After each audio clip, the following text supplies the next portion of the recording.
అమరావతి రాజధాని అభివృద్ధి పనులను మంత్రి నారాయణ పరిశీలించారు. కొండవీటి వాగు, పాలవాగులపై నిర్మిస్తున్న బ్రిడ్జీల పనుల పురోగతిని సమీక్షించిన ఆయన వర్షపు నీటి ప్రవాహానికి ఎలాంటి ఆటంకం లేకుండా విస్తృత చర్యలు చేపడుతున్నామని తెలిపారు. రాజధానిలో 69 వంతెనల నిర్మాణం వేగంగా కొనసాగుతోందని వెల్లడించారు. అలాగే కేంద్ర ప్రభుత్వ కార్యాలయాల నిర్మాణానికి కేంద్ర కేబినెట్ ఆమోదం లభించిందని పేర్కొన్నారు. భవనాల నిర్మాణ వ్యయాలపై వైసీపీ చేస్తున్న విమర్శలను ఖండించిన మంత్రి అమరావతిలో నిర్మిస్తున్న భవనాలు ఐకానిక్ ప్రాజెక్టులని, అందుకే ఖర్చు ఎక్కువగా కనిపిస్తోందని స్పష్టం చేశారు.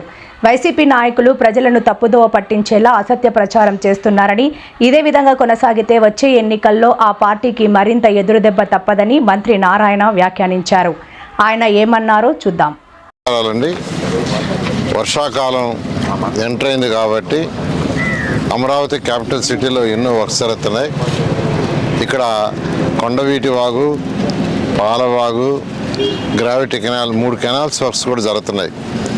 అయితే ఇక్కడ అమరావతి క్యాపిటల్ సిటీలో ఫర్ ఎవ్రీ 1 కిలోమీటర్కి ఈస్ట్ వెస్ట్ కానీ నార్త్ సౌత్ కానీ ఫర్ ఎవ్రీ 1 కిలోమీటర్కి ఒక ట్రంక్ రోడ్డు వర్క్ జరుగుతుంది. ట్రంక్ రోడ్డు అంటే దాని వెడల్పు 165 అడుగుల నుంచి 195 అడుగులు ఉంటుంది. కొన్ని ట్రంక్ రోడ్స్ 6 వరుసలు, కొన్ని ట్రంక్ రోడ్స్ 9 వరుసలు. అయితే ఈ east to west, north south తీసుకుంటే, ఈస్ట్ వెస్ట్ తీసుకుంటే దాదాపు 16 రోడ్లు ఉన్నాయి. నార్త్ సౌత్ 18 రోడ్లు ఉన్నాయి, ట్రంక్ రోడ్స్. అదేవిధంగా లేఅవుట్స్ రోడ్స్. ఇవన్నీ కూడా ఈ యొక్క పాలవాగు, కొండవీటి వాగు మీద 69 బ్రిడ్జిలు కడుతున్నాం. ఎందుకంటే రోడ్డు స్ట్రైట్గా పోయేటప్పుడు ఎక్కడైతే పాలవాగు వస్తుందో అక్కడ బ్రిడ్జ్ కడుతున్నాం, కొండవీటి వాగు వస్తుందో బ్రిడ్జ్ కడుతున్నాం. సో మొత్తం 69 బ్రిడ్జిలు కడుతున్నాం. వర్షాకాలం వస్తుంది కాబట్టి, ఆల్మోస్ట్ వచ్చేసింది కాబట్టి ఈ బ్రిడ్జిలు కట్టేటప్పుడు అక్కడ బ్రిడ్జి కింద మట్టి, పోయినసారి వెస్టర్న్ బైపాస్ కింద కంప్లీట్గా వెంట్ల కింద మట్టి ఉండి బ్లాక్ అయ్యి వాటర్ రివర్స్ అయిపోయింది.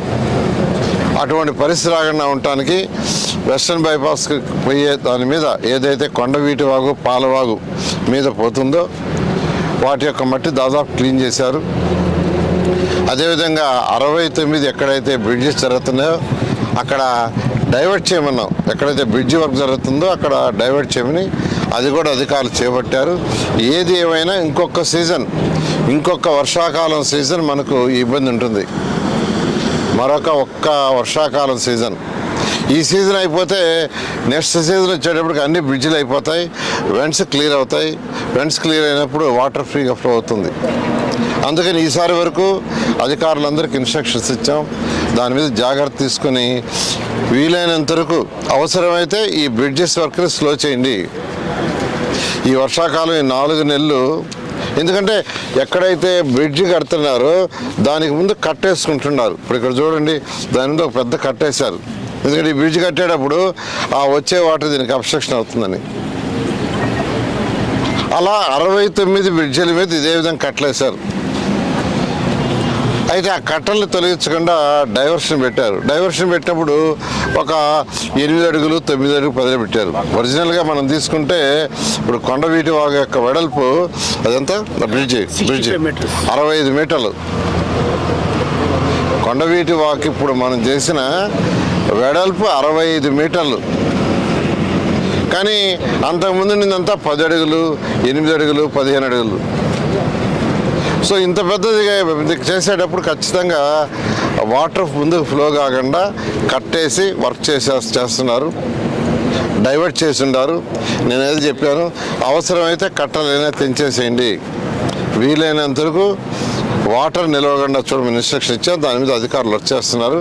దాన్ని ఈరోజు నేను ఇన్స్పెక్షన్ చేయడం జరిగింది. కొన్ని ఇన్స్ట్రక్షన్స్ కూడా ఇచ్చాను. ఇమీడియట్గా ఎక్స్ట్రాగా జేసీబీలు ప్రక్కన పెట్టి వీలైనంత వరకు మట్టిని తీయమని చెప్పడం జరిగింది. తర్వాత సెంట్రల్ గవర్నమెంట్ మనకు ఆఫీస్ కాంప్లెక్స్కి, సెంట్రల్ గవర్నమెంట్ యొక్క ఆఫీసుల కాంప్లెక్స్కి 1299 కోట్లు శాంక్షన్ చేశారు. 23.25 లక్షల చదరపడుగులు కట్టడానికి. దానికి అయ్యేది 5587. తర్వాత వాళ్ళ యొక్క రెసిడెన్షియల్ కాంప్లెక్స్లకి శాంక్షన్ చేశారు. 1,234 కోట్లు, 31.3 లక్షలు. దానికి అయ్యేది 3,945 అని ఒక పత్రిక వేసింది. ఈ పత్రిక ఏముందండి, సాక్షే. ఇక్కడ ఎందుకు అంత అవుతుందని, కట్టే బిల్డింగులను బట్టి ఖర్చు అవుతుందండి. వాళ్ళు ఇచ్చింది 3,000 రెసిడెన్షియల్కి 3,945 రూపాయలు చదరపడకని ఇచ్చారు. కరెక్టే. మన దగ్గర కూడా ఈరోజు హ్యాపీనెస్ కన్స్ట్రక్షన్ ఏదైతే కడుతున్నామో అది 29 లక్షలు కడుతున్నాము. దానికి టెండర్ పిలిచింది 984 కోట్లు. చదరపడకి 3,393 రూపాయలు మాత్రమే.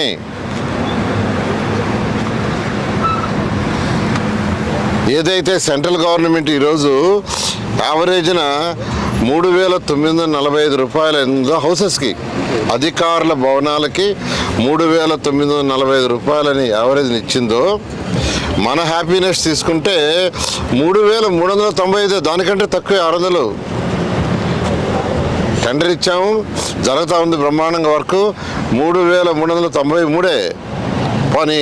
మన గజిటెడ్ ఆఫీస్ తీసుకుంటాం, గజిటెడ్ ఆఫీసెస్ 27.22 లక్షల చదరపడగలు. దానికి ఇచ్చింది 1,003 కోట్లు. దానికి అయింది కూడా 3,684 రూపాయలు చదరపడకి. ఈరోజు మన గజిటెడ్ ఆఫీసర్స్ యొక్క బిల్డింగ్ కానీ లేదా హ్యాపీనెస్ బిల్డింగ్ కానీ అంటే నివాస యోగానికి ఇచ్చింది. ఈరోజు క్యాలిక్యులేట్ చేస్తే ఆయన యొక్క అమౌంట్ నిన్న సెంట్రల్ గవర్నమెంట్ వాళ్ళు ఇచ్చిన దానికంటే తక్కువ. అది చెప్పరు, ఆ విషయాన్ని చెప్పరు. ఏదైతే ఐకానిక్ బిల్డింగ్స్ కడుతున్నావో చెప్తే ఐకానిక్ బిల్డింగ్స్ అవుద్ది. డయాగ్రీ టెక్నాలజీ. ఈరోజు పార్లమెంట్ భవన్ తీసుకోండి, పార్లమెంట్ భవన్ 16,916 అయింది, ఐకానిక్. అదేవిధంగా తెలంగాణ సచివాలయం తీసుకోండి, 13,768 రూపాయలు అయింది స్క్వేర్ ఫీట్. అది చెప్పరు. ఫస్ట్ టెండర్ ఇచ్చింది చెప్తారు, పూర్తయిన తర్వాత ఎంత అయింది, డీవియేషన్స్ ఎంత, ఫర్దర్ టెండర్స్ ఎంత, ఇవేమీ చెప్పకుండా ప్రజలను అడ్డదారులు పట్టించడం కరెక్ట్ కాదు. ఈరోజు వాళ్ళే అన్నారు, సెంట్రల్ గవర్నమెంట్ రెసిడెన్షియల్ కాంప్లెక్స్కి వాళ్ళే లెక్కేసి చెప్పారు 3,945. మేము ఒప్పుకుంటున్నాం. అంతకంటే తక్కువ అమరావతిలో చేస్తున్నాం.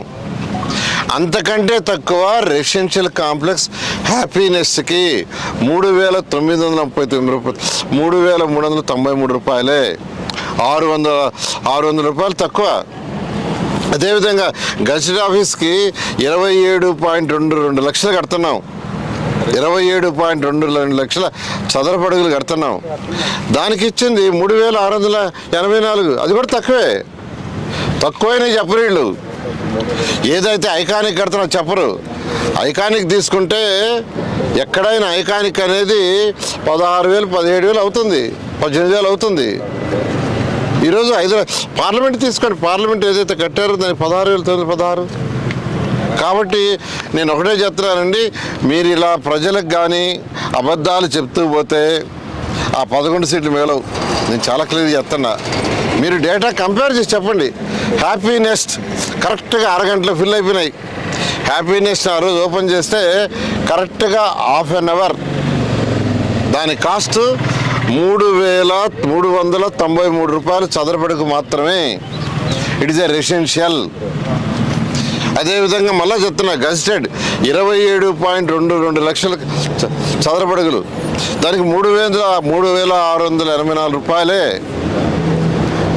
కాబట్టి కట్టే బిల్డింగ్ ఏంది, ఎలాంటిది కడుతున్నారు, అది ఐకానికా, నాన్ ఐకానికా, రెసిడెన్షియలా, కమర్షియలా, ఆఫీస్ స్పేసా, ఇవన్నీ చూడాలి. అవన్నీ చూసి చెప్తేనే అది కరెక్ట్ అవుతుంది. అంతేగాని ఏదో ఒకటి బ్లేమ్ చేయాలని చేస్తే ప్రజలు క్షమించాలండి. నేను చాలా క్లియర్గా ఎన్నోసార్లు చెప్పాను.